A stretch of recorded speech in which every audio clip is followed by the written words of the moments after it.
half in the bag. Why are you wasting my time? Just kill me. Sir, I already told you, he's about 5'1", 200-ish pounds. He wears sunglasses, some kind of fucking golf cap. He walks around with a cane. He wears really ugly, mismatched clothing. He smells. What? Yes, I understand that that's what everybody who goes to the casino looks like. Well, how could you miss him? He's Mr. fucking Plinkett. He's a goddamn legend in this town. For Christ's sakes, can you look at your security footage or something? Well, double dumbass on you too. Oh, shit.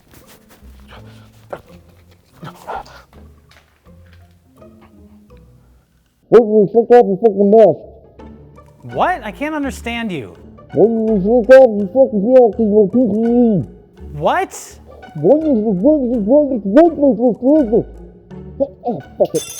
I said, why did you take off your mask? Did you find Mr. Plinkett?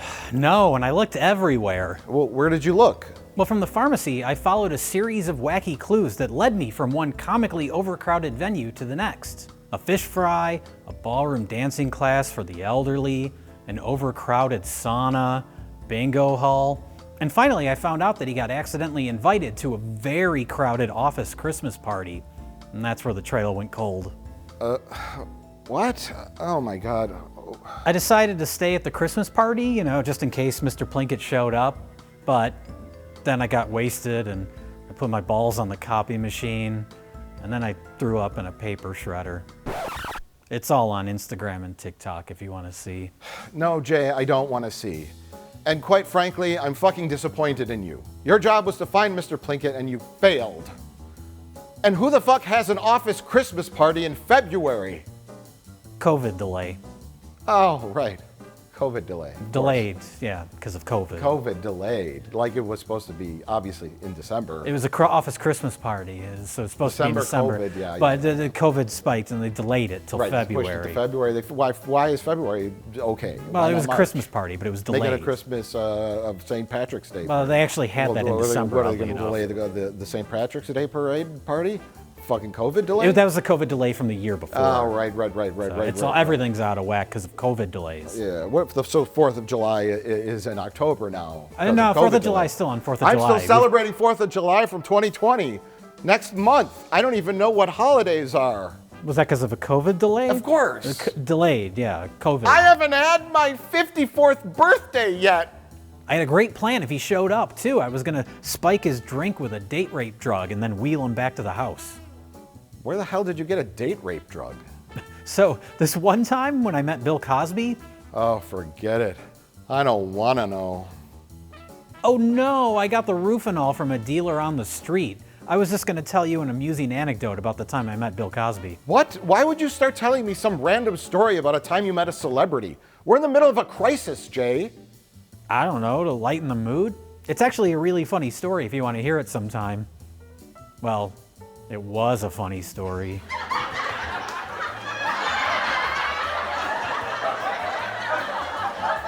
What the fuck is that? That's the upstairs tenant. I rented out Mr. Plinkett's spare bedroom. All the guy does is watch sitcoms all day.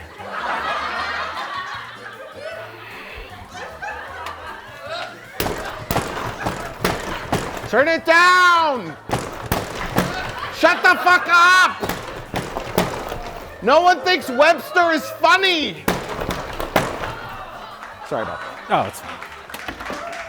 So, do you think all these masks and shit will protect us from the whatever variant? Of course they will, Jay. Everything helps. Plus, we're triple vaxxed and boosted. Also, the other day, I went around to 12 different pharmacies and clinics and got boosted again, and again, and again. 12 times, all in the same day. I was throwing up blood for 6 hours, but I am fucking protected against COVID. My blood is 75% vaccine now. I can't see out of my right eye, but that's okay. I'm not gonna get Omicron. Jesus Christ, Mike, calm down. They say that the Omicron variant is starting to burn itself out. What? Well, how could that be? Shouldn't there be another variant that's even stronger? And then another variant? And then another one? One after the other that gets stronger and stronger? Well, I don't want it to end, Jay. More variants, endless fucking variants, endless, Jay. I want this forever. I want it forever, Jay. I don't know how to tell you this, and I'm sorry. I'm sorry. It's just that this pandemic has been going on for so long. I don't know how to live any other way.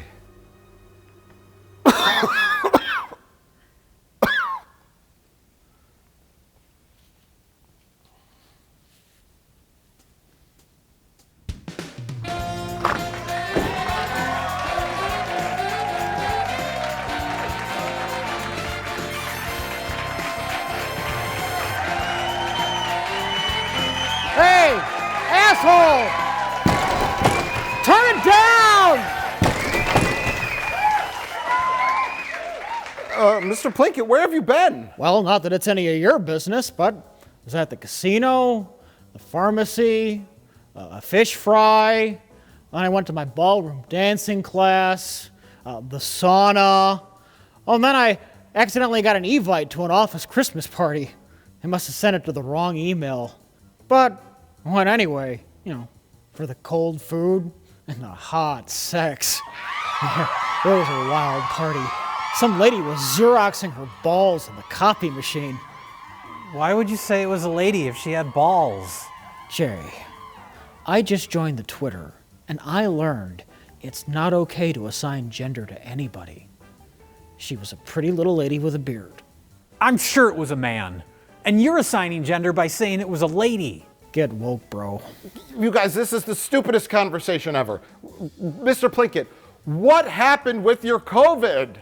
Oh, yeah, no, I went and got a test. I had the Omicron variant. Yeah, but just felt like a mild cold, and then I got better. But I thought you had the dreaded Omega variant. You know, the thing that I made up inside my own head? Omega variant? What the fuck is that? But Mike, you should be happy. There is no Omega variant. The pandemic is slowly burning itself out. Fucking finally. But Jay, our plan. We were gonna knock Mr. Plinkett unconscious with a bowling trophy, then slit his wrists and drain out all of his blood into 12 different buckets, and then pour his blood into used coffee filters, to strain out those precious Omega variant antibodies, and then make our own vaccine in a margarita mixer. Then we take that vaccine and march right up to the front door of the White House wearing clown costumes and sell that vaccine to Joe Biden. And then they'd award us the Medal of Freedom. Mike, I think it's time to admit that this scam is over. And like all of our scams, it didn't end with us being rich or powerful. Hey guys, you want to watch a movie? Huh? I just picked this up from the Redbox. Remember Redbox? They have one at my bingo hall. It's for people who don't know what an internet is. This is the new Bruce Willis movie. Which one? Apex? American Siege? Out of Death? Hard Kill? Cosmic Sin? Midnight in the Switchgrass? Survive the Night? Survive the Game? Deadlock? Breach? Fortress? Which one? Which movie is it? Look guys, this whole conversation has made me tired. I need to go take a nap. Well, Mike, what do you say we fire up the 127-inch TV and see what Bruce Willis has been up to?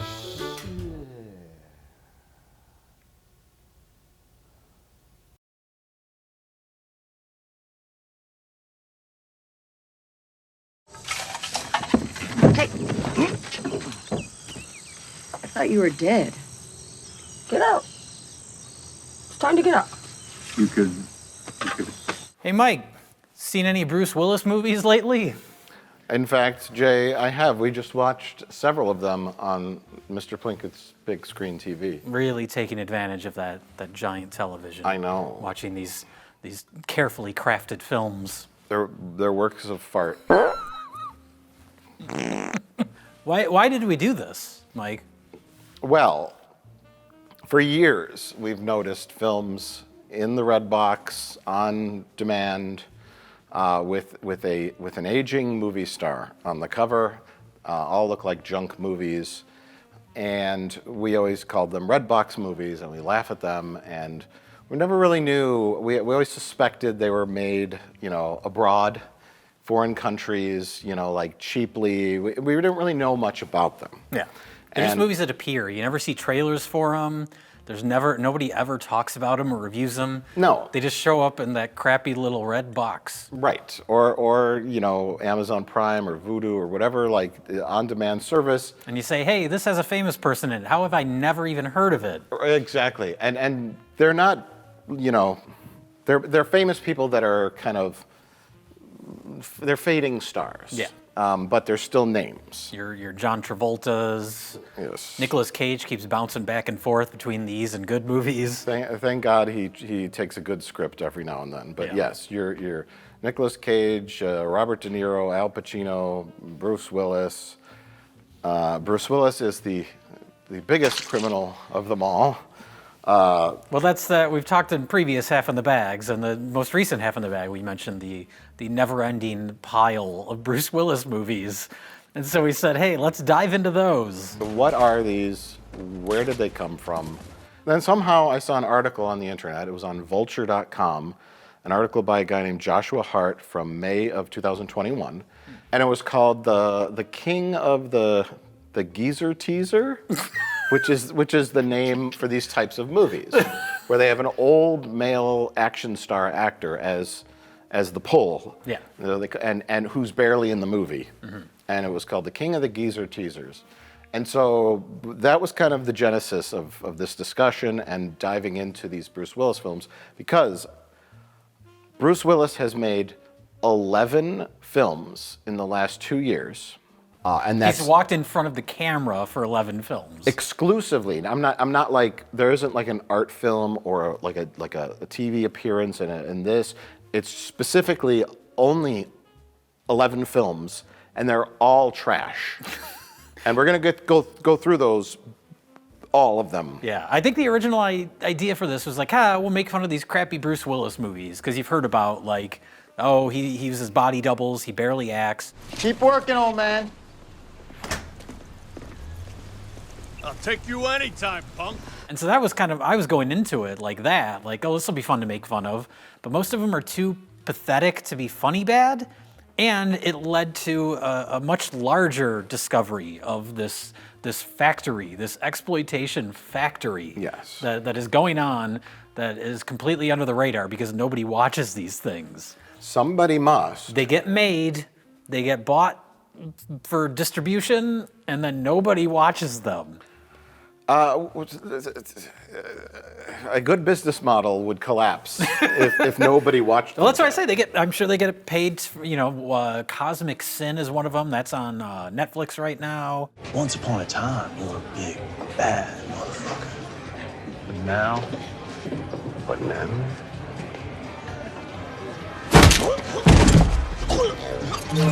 There are places everywhere where they could stream, and they have an audience, and it says it was, the article said it was mainly men over the age of 35 to like 60.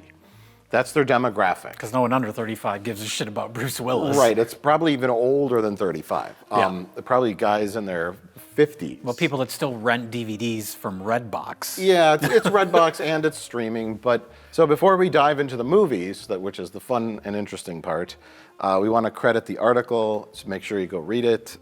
It is about this guy named Randall Emmett. He is the king of the geezer teasers. Can we call him the geezer sleazers? I think it's funny. Geezer sleazers, sure. Geezer exploitation. Yeah. Elderly abuse, whatever you want to call him.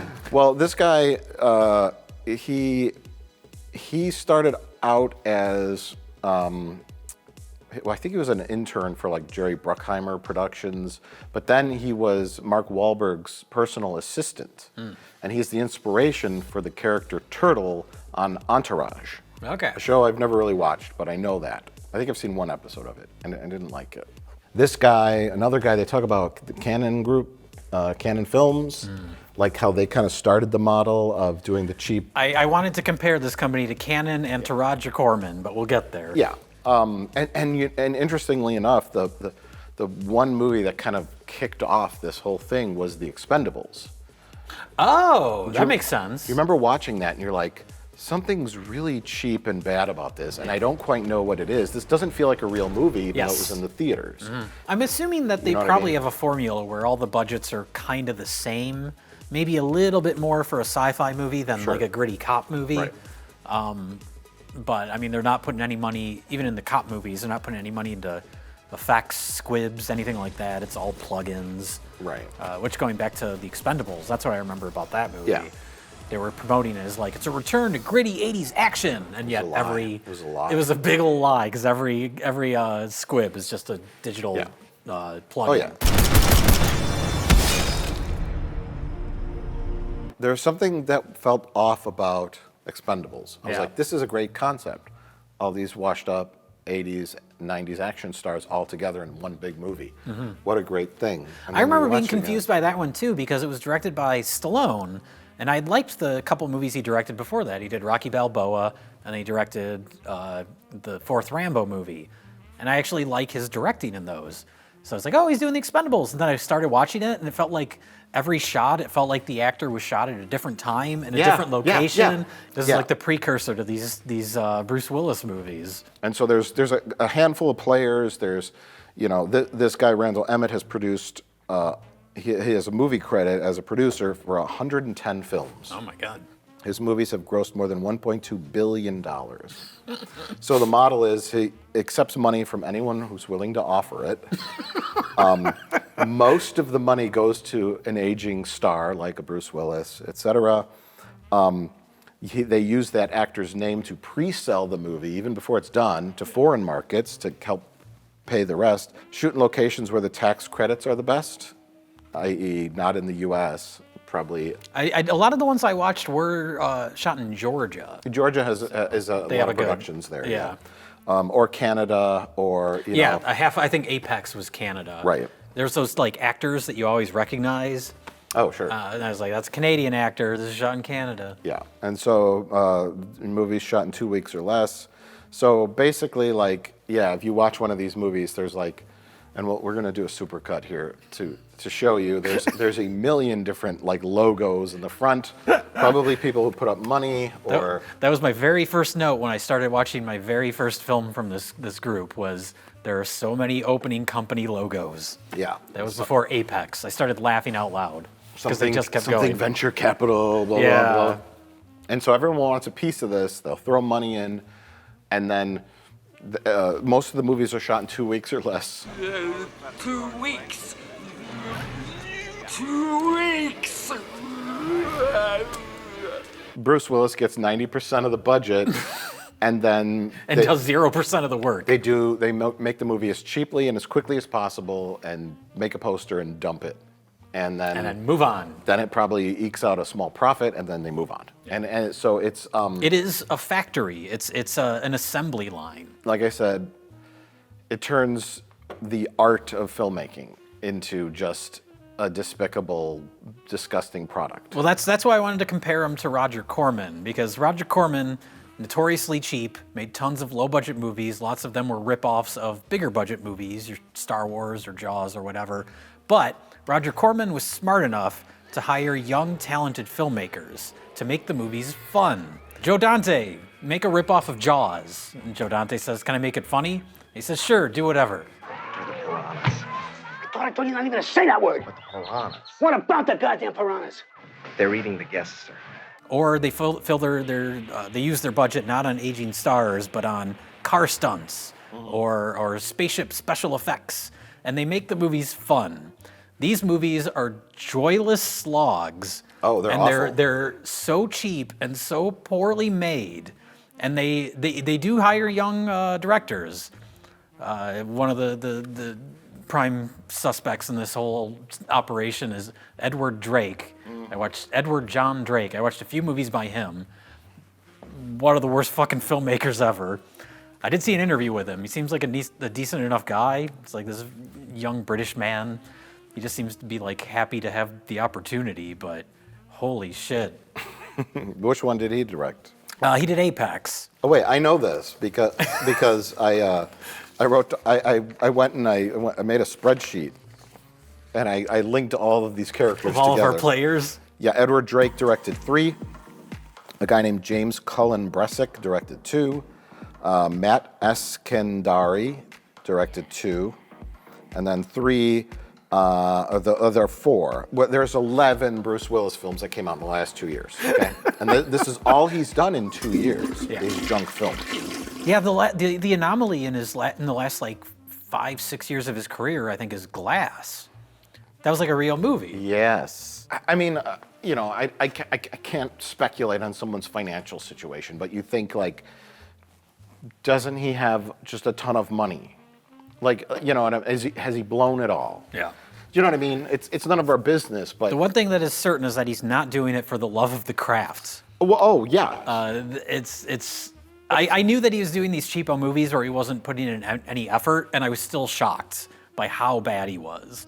It's like shameful. Yeah. And it's almost like, unless you're desperate, it would be so demoralizing and embarrassing.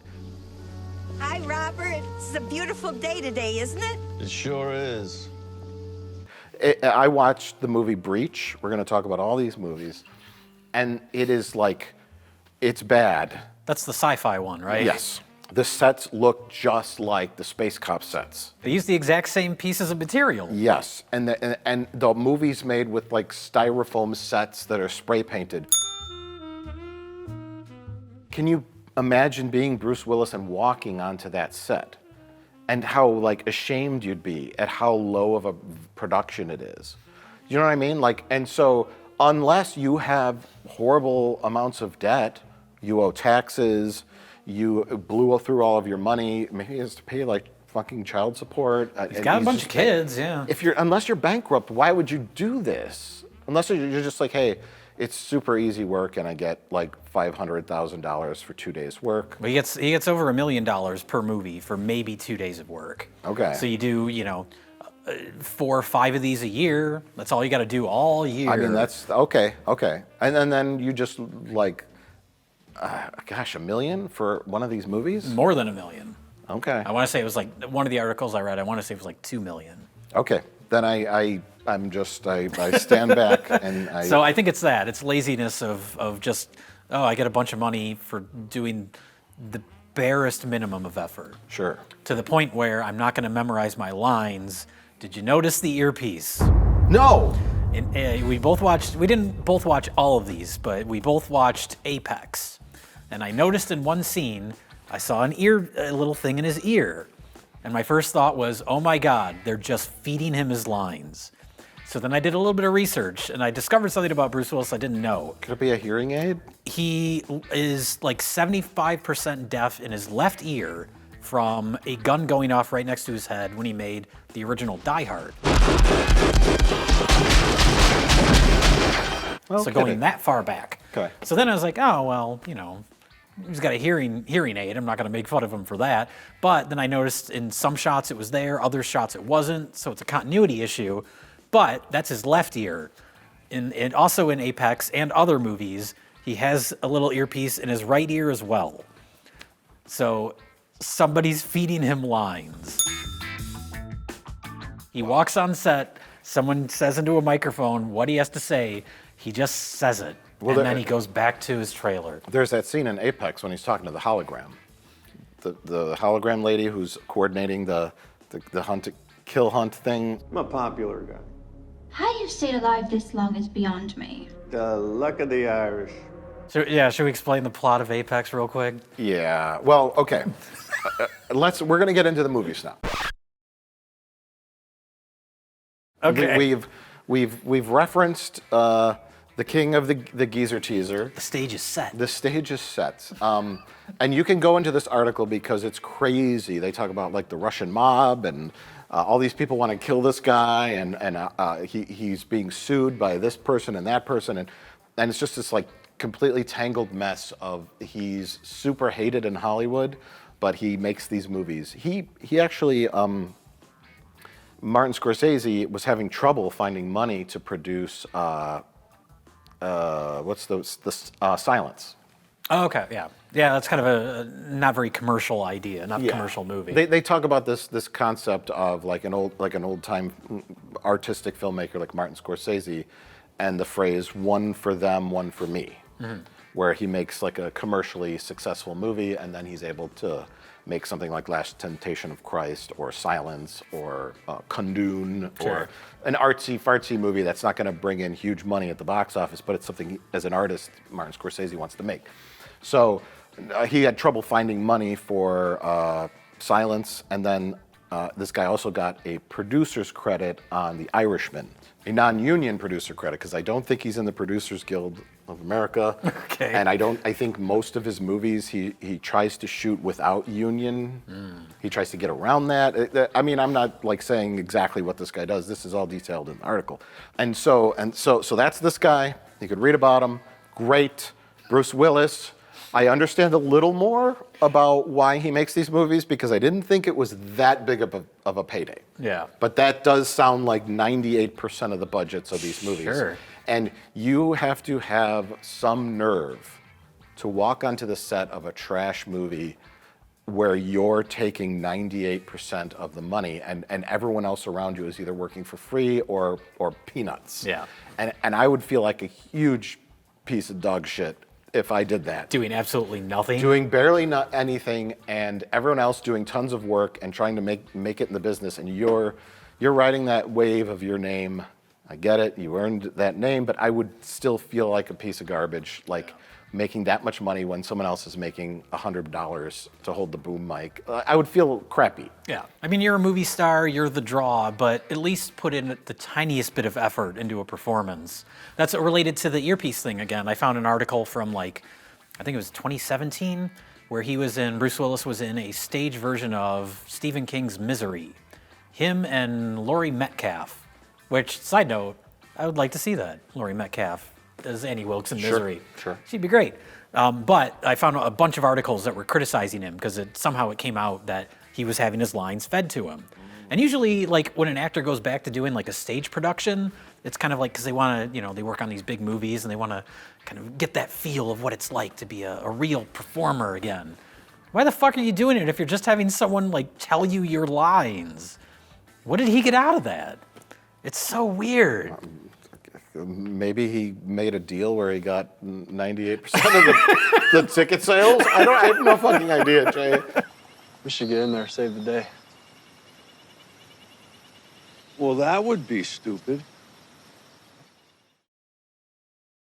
Apex we'll go into Apex. Yeah. It but, is. But wait, first, Jay, oh my God. I'm so sorry. Oh my God, eventually we'll get to Apex. Yeah, we got to tell everybody the names of these movies. Oh yeah. Because I so you can not watch them for yourself. And also, I put them in order of their Rotten Tomatoes scores. Oh yeah, that was the original idea for this. Is we were only going to watch a few of them that had 0%. Right. But it grew into a larger project. Yes.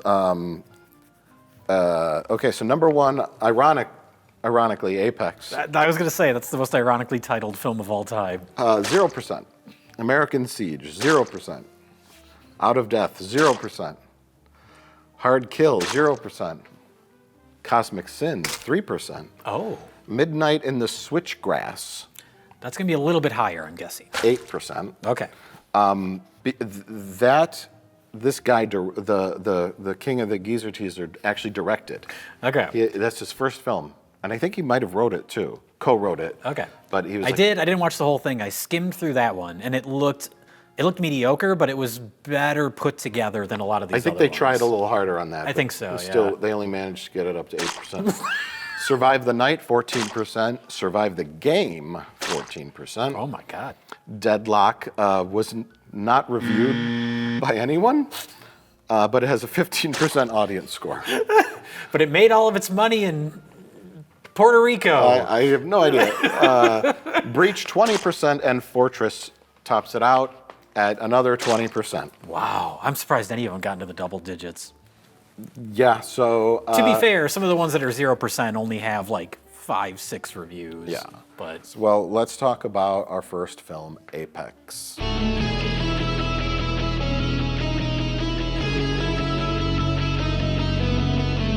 The one we both saw. it's the most dangerous game. With a sci-fi twists. And by that I mean there's an opening shot that looks like exactly like the city shot in Space Cop. If your movie is being compared to Space Cop, you know you've done something really wrong. This is the worst one that I watched by far. I did find out it was made during COVID. So part of the reason it was made the way it was to have minimal people.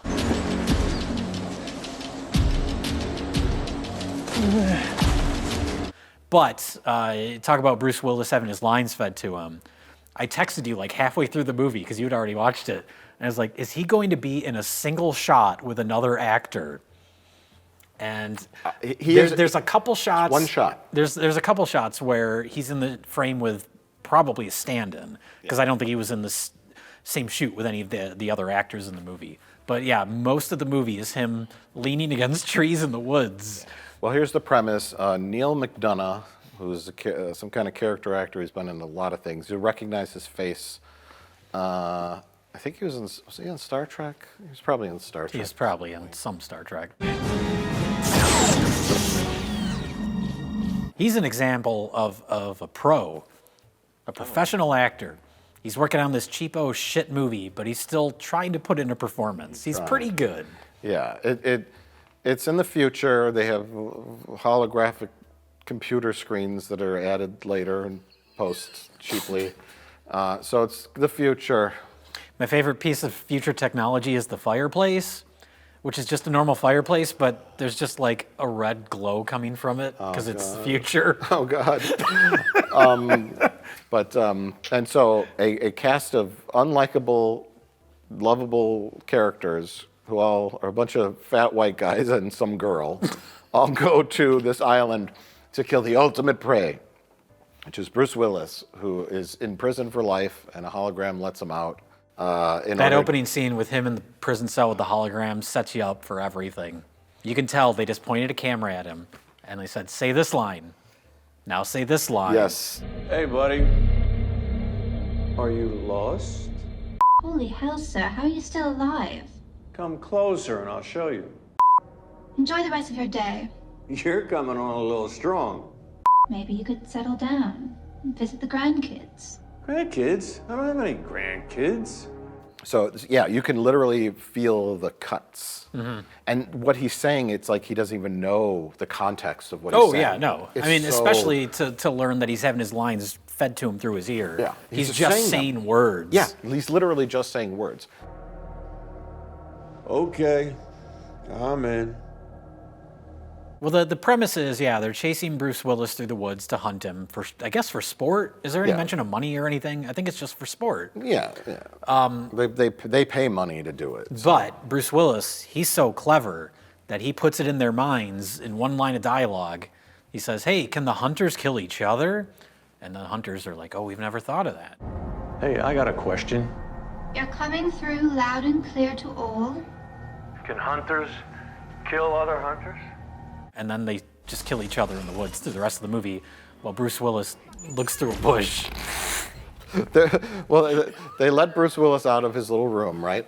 This made me laugh out loud. It's like this, what appears to be like a tropical island. Yeah. And they cut and they're like, okay, Bruce Willis, go. We'll give you 30 minutes, head start. Why does that even matter? Yeah. He doesn't set traps. He doesn't do anything clever. He just stands behind a tree. So there's a stand-in who's running like on a golf course, and it's over this behind the shoulder shot. And and then it cuts, and we don't see Bruce Willis again for an hour. That's the main staple to point out in all these movies is the body double. Whenever it's not Bruce Willis's face, it's some other guy.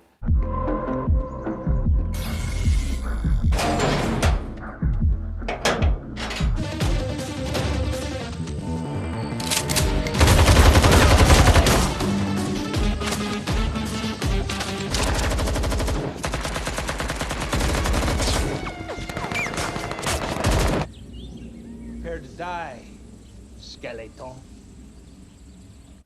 In American Siege, there's a part when he's running up to a guy to shoot him, and the guy he's running up to shoot is in the foreground.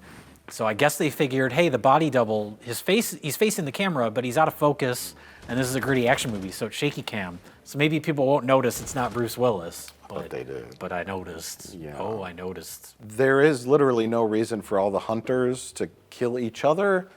It's just it's like one scene after the other. There's two hunters that have a long conversation about nonsense. You killed your wife, bro, so you can save me the sanctimonious, oh, I'm here to better myself bullshit. And you can put that down. These people just talk to each other. They argue about something, and then they kill each other. And Bruce Willis has nothing to do with any of it. No. Other than asking the question in the beginning, he just kind of stands there behind a tree and peeks out occasionally and literally does nothing. There's a montage of him doing nothing. It's so weird. Yeah. They play this like peppy music for no reason, and he just like, it just holds on him walking around eating berries.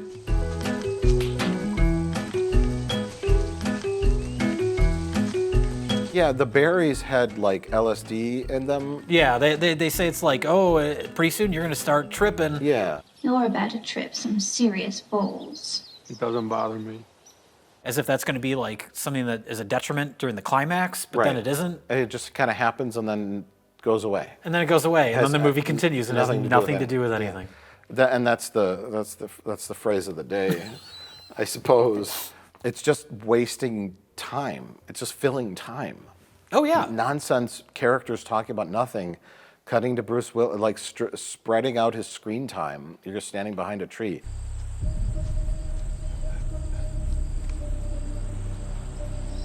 I remember thinking like, oh, is Bruce Willis ever going to actually fight anybody in this whole movie? And there's one shot where I think he runs up and he hits the gun out of his hand. Yeah. And that shot didn't look like a composite shot or something, No. so... I think that was like, they're like, we're making an action movie where you're being hunted on an island. We got to put you in the frame with somebody at some yes, point. you've got to fight someone, or people are going to complain that there isn't even one interaction between you and anybody else in the whole. So he's like, all right, fine, one thing where I knock a gun out of some guy's hand. Yeah. It's like such a far cry from like Die Hard. It's just like amazing. Yeah. My brain can't handle it.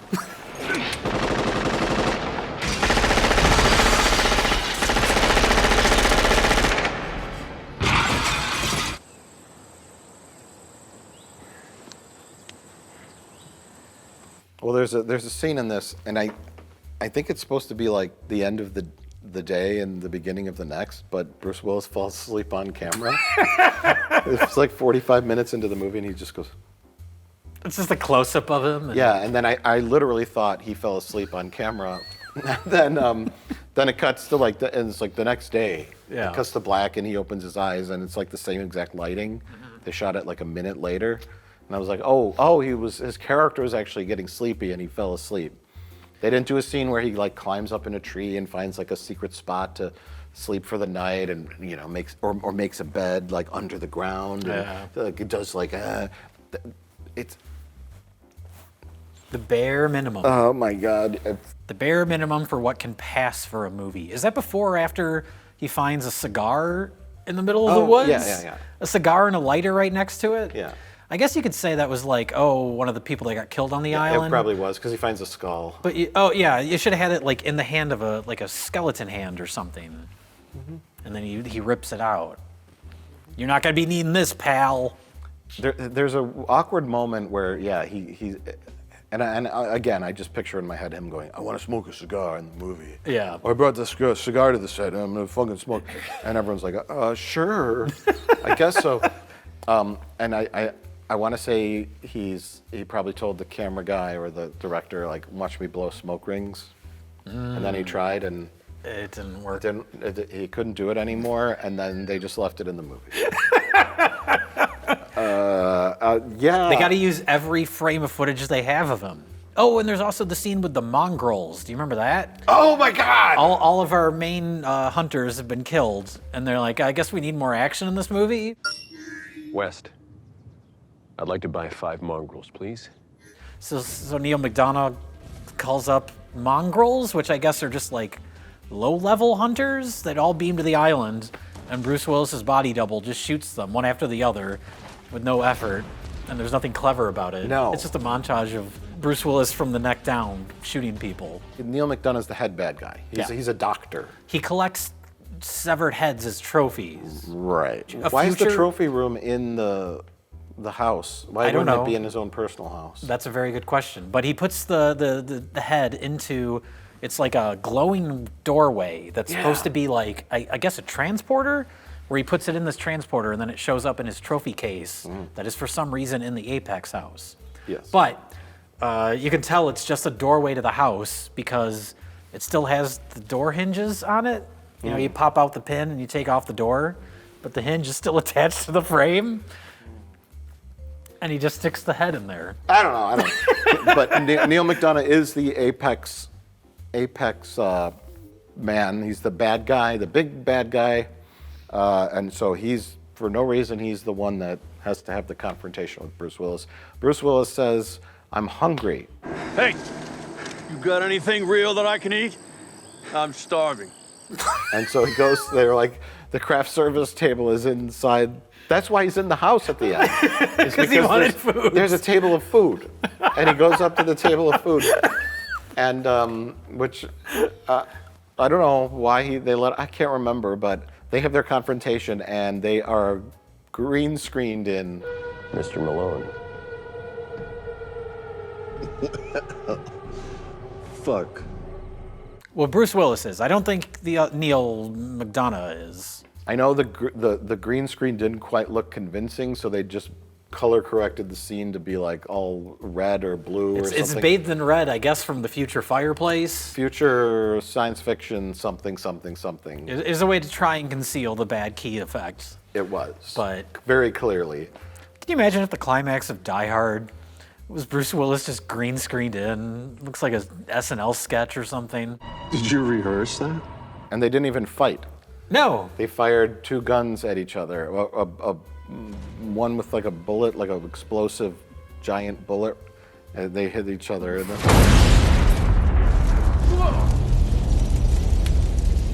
then Bruce Willis leaves. He just walks out. Does he go like this? He's like.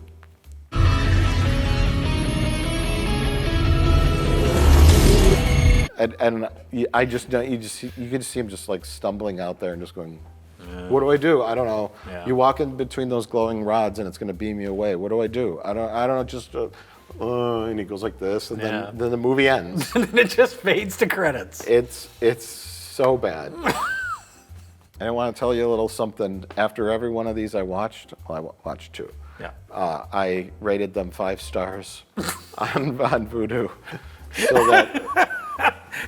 so that others may be tricked into watching these. It's like The Ring. You have to get other people to watch it in order for your own survival. Yes. Well, that's not how I do things. It's like watching just some employee at their job just doing the bare minimum, who has no effort. He's like the fast food worker of actors. Do you know what I mean? Yeah. But they just don't care at all. Well, I think he's probably hoping at this point that eventually he will get paid to not even have to act. Should we bring up the Russian commercial? Oh, sure. This is as good a time as any, I guess. He got paid millions of dollars for his likeness for a deep fake. I don't know, yeah, vodka or some kind of alcoholic beverage. I watched it. It's him and another guy, like, Yeah. tied up. It's like a action movie looking thing. Right. But yeah, he got paid for the commercial without literally having to do anything. Yeah. It's just a deep fake. He wasn't even there. It's like, can you just fucking scan my head in now and just he would be the first to sign up for that. Yeah. There's a really good movie about that called The Congress with Robin Wright's in it. Okay. And that's what it's all about, is scanning an actor and using them forever. I think the difference between like a crappy worker, like a cog in the machine kind of worker who just has no enthusiasm for their job, who just hates it, isn't helpful, just does the bare minimum to get by, to get their paycheck. The difference between that and Bruce Willis is that an actor is an entertainer. Mm-hmm. You know what I mean? It's like if you went and saw like So who would be a good example of an aging like singer? You know, Cher. Okay. Cher. You go to see Cher in concert, and she just kind of sits in a chair and goes. She shows up in sweatpants, right? She doesn't get dressed up. She doesn't do makeup or hair. Yeah. She just shows up in sweatpants and like a t-shirt with stains on it. Sits in a folding chair and goes, "If I could turn back time." Like she doesn't even try to sing. Yeah. She just like maybe talks. Because she knows she's going to get paid either way. Yeah, and so you go and you pay to see Cher perform, and you sit and you're like, oh my God, she's just wearing sweatpants and she's sitting in a folding chair. Yeah. And she's not even standing up, and she's just mumbling the words to her song. That's like the equivalent of what Bruce Willis is doing in these movies. You pay to see this action movie with Bruce Willis in it, and he's phoning it in, as they say.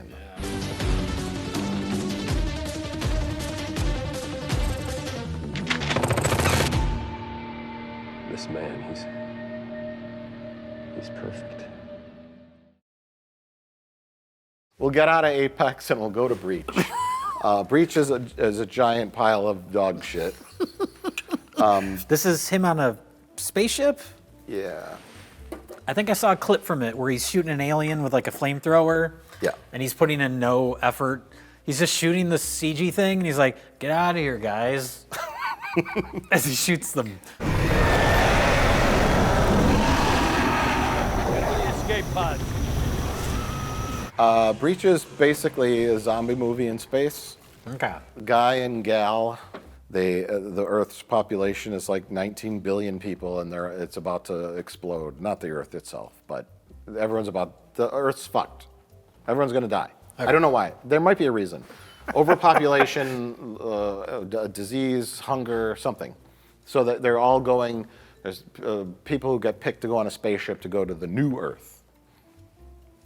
Earth 2, New Earth, something. And so they get on a spaceship made of styrofoam and cardboard. And the kid's a stowaway. He's the admiral or the general or one of like Space Marines are on it.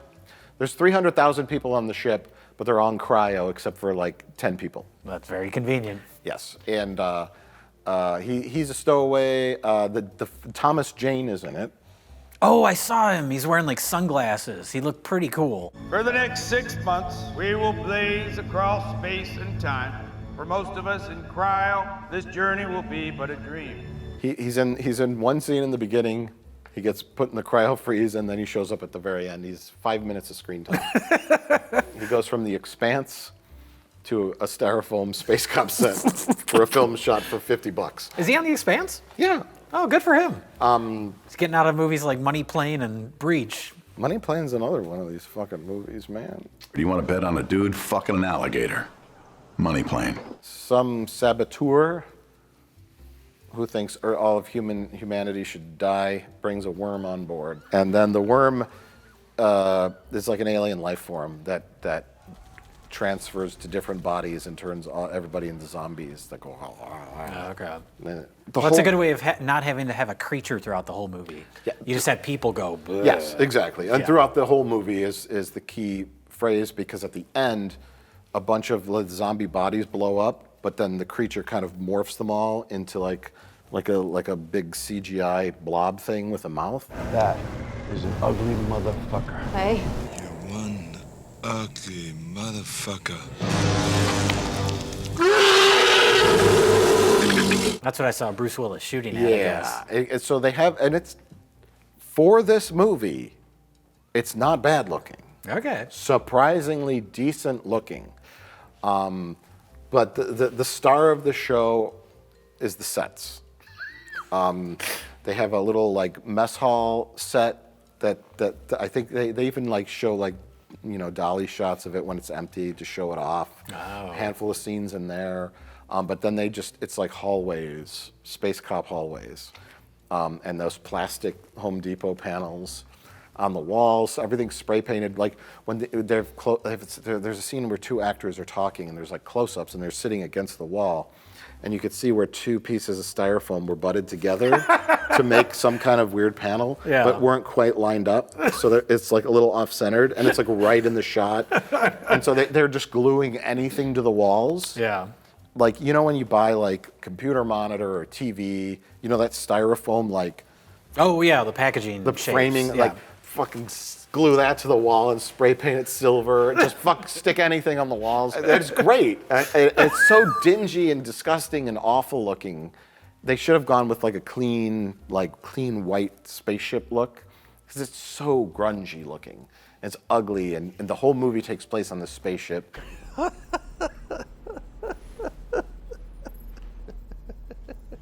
Idiot. Well, actually, Bruce Willis is in this a lot, and he has lots of lines, and he's kind of like laughing, and he's actually acting in it. Oh. So I'm gonna give credit where credit is due. He's actually kind of trying. Christ, how did he do that? I don't know. It's an anomaly. That's why it's a 20%er. That's why it's literally at the top of the reviews in this particular cluster of 11 movies, because he is trying. And you know what? Like, as a movie, that's just a piece of garbage. It is not that bad. Okay. When you adjust the curve, you know. Well, I guess when you compare it to Apex. Apex threw the curve off, the grading curve, where Apex was so low, it brought everything else down. So this looks like, you know, Alien, or 2001: A Space Odyssey. Well, it reminded me, in watching, just looking at the sets and stuff, it reminded me of, do you remember when we did Space Jacks with Corbin Burnson on Best of the Worst? Yes, yes. That had really shitty spaceship It's like sets. that, yeah. Who directed this one? Do you have that on your notes? Of course I do. Oh, good. I'm going to assume it's not Edward Drake. I'm convinced Edward Drake is the worst filmmaker ever. No, it's not. Okay. This is directed by John Suits. Oh. So Randall Emmett, the king of the geezer teasers, he wrote Fortress, Midnight in the Switchgrass. Edward Drake, the worst filmmaker ever. He wrote some of these movies that he didn't direct. I know yes, that. He wrote Apex, Cosmic Sin. He wrote Breach. Okay. And American Siege. But yeah, Breach. Some zombie makeup. They have a warp core, like an engine core. That's just a bunch of fluorescent tubes that light up.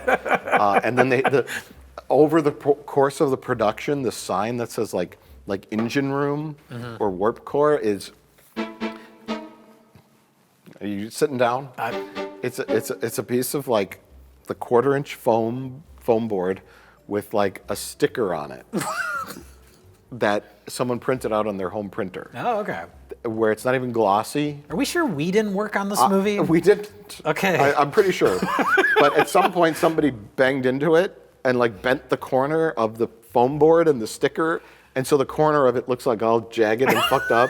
And that's the sign for the warp core engine room. Okay. It's made of foam, and it's foam and paper. It's not even like plastic. It was probably more expensive. Yeah.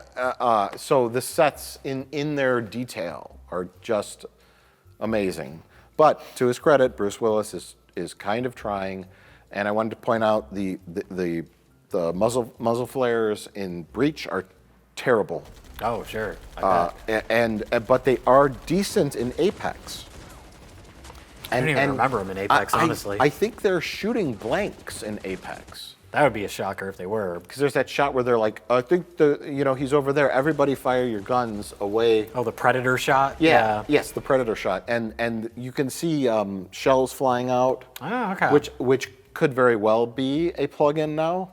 But they look more real. And then in the space movie Breach, they're like very bad. They look like they're like 40-year-old plug-in effects. And then the flamethrowers are terrible looking too. Fucking motherfucker! The escape pod. Well, I watched, because we both watched Apex, you watched Breach, I watched American Siege, which is another Edward Drake joint. And watching it right after Apex, again, with the grading curve, I was like, oh, this isn't this doesn't look too bad. It's one of those things where you look at it from a distance and it's like, oh, this is fine. But then you start looking at the details and you're like, oh, this is shit.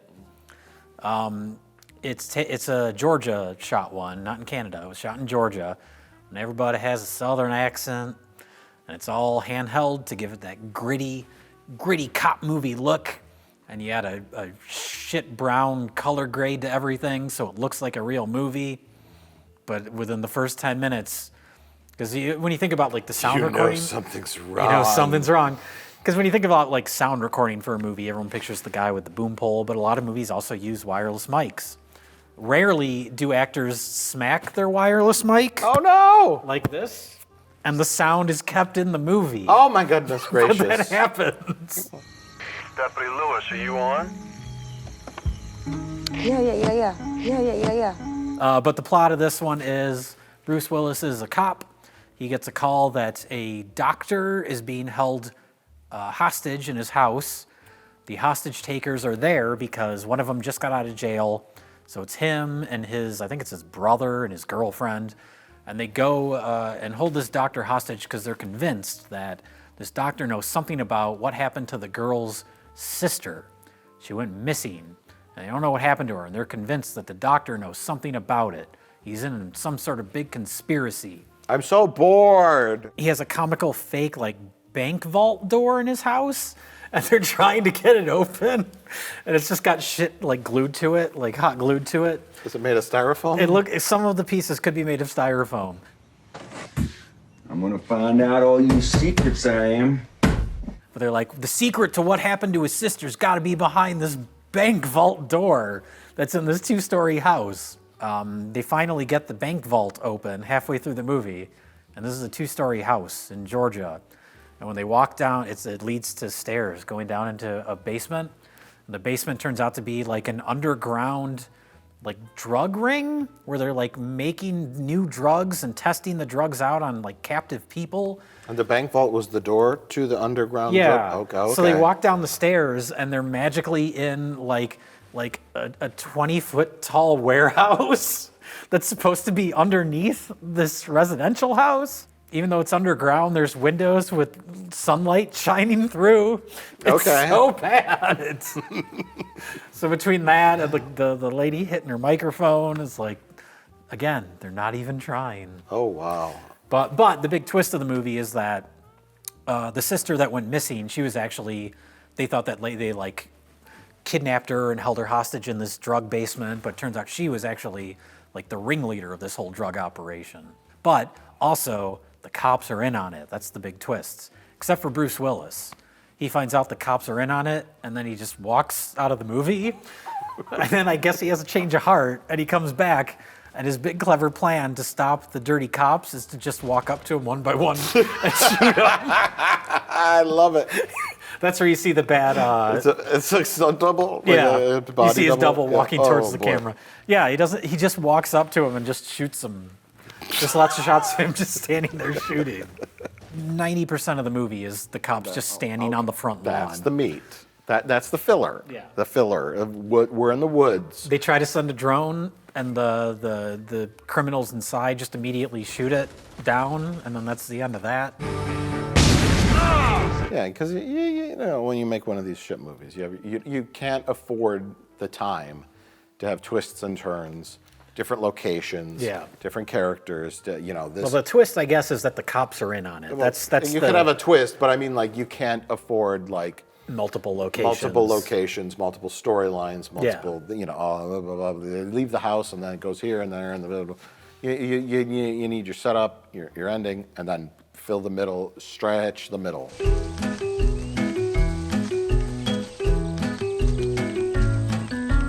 And like Apex, the bad guys, 2 of them run into each other.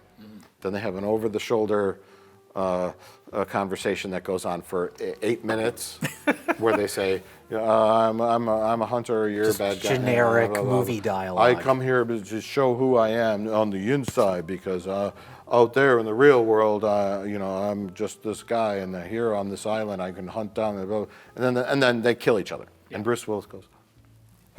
Insert shot of Bruce Willis looking behind a tree. They kill each other, one kills the other and leaves. Then two more find each other and talk for 15 minutes. Yeah. That's your meat, and then the end, blah, blah, blah, blah, blah, blah, blah, blah. So I was wondering about American Siege. In Breach, it's walking around hallways.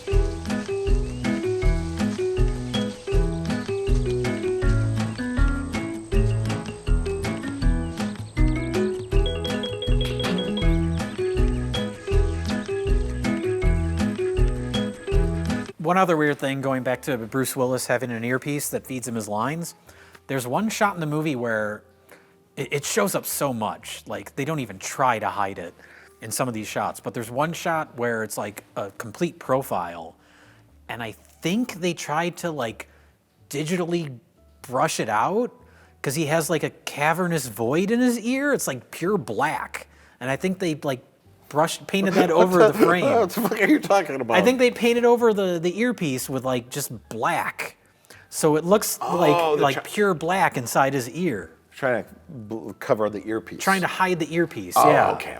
But then, like in Bruce the next Willis. shot, yeah. But then in the next shot, you just see it, and it's like an extreme close up of his head. So I don't know. It's so the earpiece thing is weird to me. Some shots it's there, and then he turns his head, and it's the next shot, and it's gone. Bruce Willis, he went from a hairpiece to an earpiece. So that's the ones that we watched in their entirety. Yes, Jay. And you rented all of these films. Absolutely, I paid money for all of them, like a good citizen. You paid to own them. Yes. These are in my digital library. You're allowed to forever have now. a digital copy of all these movies because you legally bought all of them. Of course. And I scrubbed through them. Okay. And I found reoccurring things in a lot of them. But there were multiple movies where he spends a good bulk of them, Cameron Mitchell style, just sitting in a chair. And then going along with that, during action scenes, he frequently gets tied to a chair. Because then you can have an action scene where he doesn't have to do anything and a character just walks up and punches him.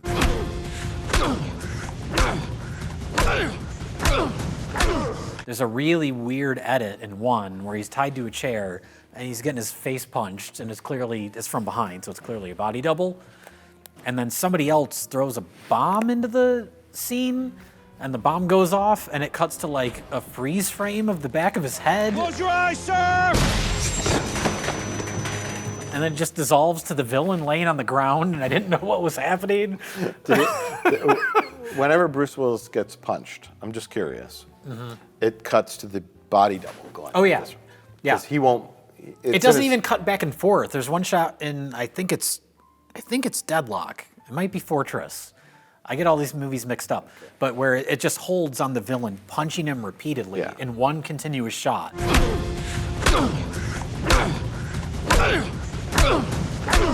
Oh, also, Fortress is a weird one. I wish I would have watched the whole thing, because every time I skimmed through it, I found something great.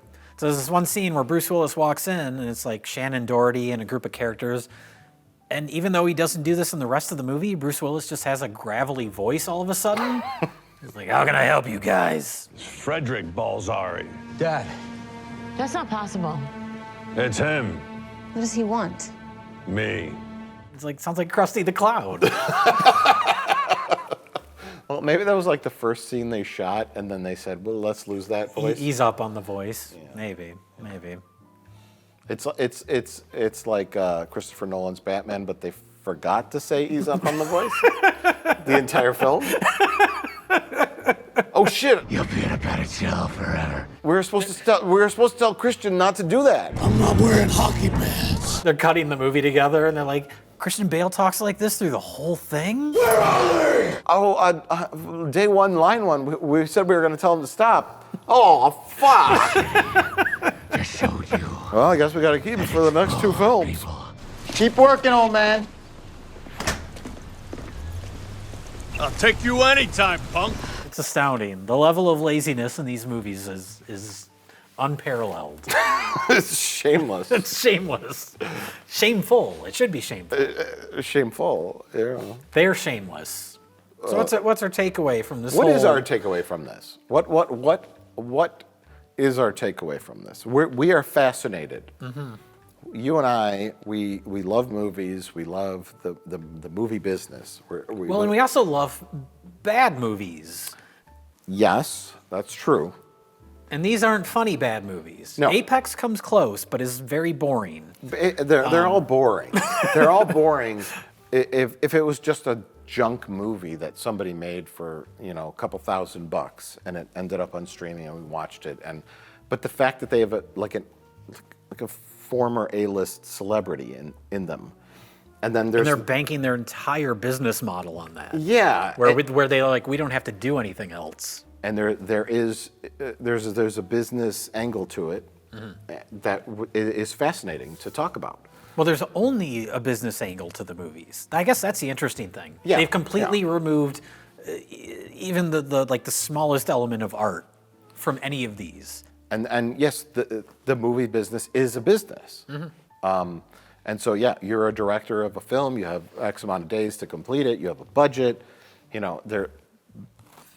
It's that fine line between art and entertainment and art and a product. Yeah. And that's fascinating to us. But this is like, where the levels, so the scales of justice, the blind woman with the justice scales, where they're just like, it's like this, where the director has just a razor thin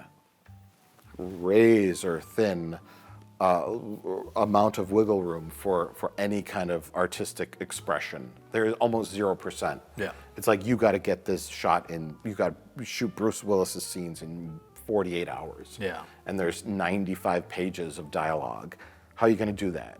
Well, we'll put a fucking earpiece in him and have him in this scene for 12 minutes, and he just go, line. Okay, get him in the car. Going to the golf course. We're shooting that scene there. Go. And also speaking of the dialogue and the idea, not just the dialogue, I guess, but all the movies are nothing but, it's like they're just writing what sounds like it would be in a movie, just like the most generic of cliches and conventions. My name is Jack. Jack Harris. I'm a cop. My wife, she died. And never trying to elevate it past that in any way. Right. It's just this is the things you have to put in a movie in order for it to be considered a movie. Right. Yeah. It spins my head around. Well, when the movies are this bad. I know. Like the idea, we talk about the pre-selling the movies. That was something that Charles Band did with Empire Pictures. Yeah. He would come up with these posters, these fun concepts, like Dungeon Master or Puppet Master or whatever. And he would pre-sell the movies in foreign markets based on the poster. All the posters in these are just Bruce Willis's bored face. It's just banking on the celebrity's name. Yeah. That's it. And that name will eventually run out of steam or be tarnished. Yeah, I kept saying Edward Drake is the worst filmmaker ever, but it's what stipulations was he given? Maybe if he was left to his own devices, he would do something better. I don't know. Is he the best filmmaker ever? Because he was able to pull his movies off. Who knows? Was he given? All I know is if you have an actor smack their microphone in the shot, you don't leave it in the movie. Yeah. But I don't know how much say he had in the editorial process. They just gave him the footage, and someone went through and used the first take of everything and said, "I'm done." What if it's what if Edward Drake is just a genius with time management, and she smacked the mic and it doesn't matter. We have to move on. Yeah, we have to move on. we have 4 hours left with this actor or actress. We have to move on. It's fine. We'll fix it in post. We'll remove the bump. And then they forgot to do that, unbeknownst to him. You don't know. Yeah, I guess that's the ultimate thing. Is the movie is the thing. You watch the movie, and that's all that really matters. We can speculate about behind-the-scenes stuff, but if you're just some random person looking through movies on Amazon or whatever, hey, Bruce Willis movie, and you watch it, you're gonna be disappointed. Yeah. It's gonna suck. And also it's your time too, which is more valuable than anything. Yeah, these movies aren't worth any of your time. No, there are much better movies. Any movie, literally any movie.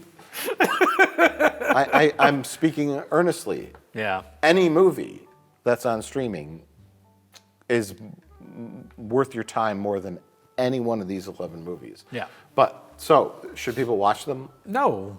out of curiosity? No. Oh. Don't support this. Don't support like we this. did. You've seen enough in these clips. Now you get it. Now the word is out. The word is out to avoid any movie with Bruce Willis in it. Basically, yeah. Unless it's directed by Quentin Tarantino. That's the only exception. I'll take you anytime, punk.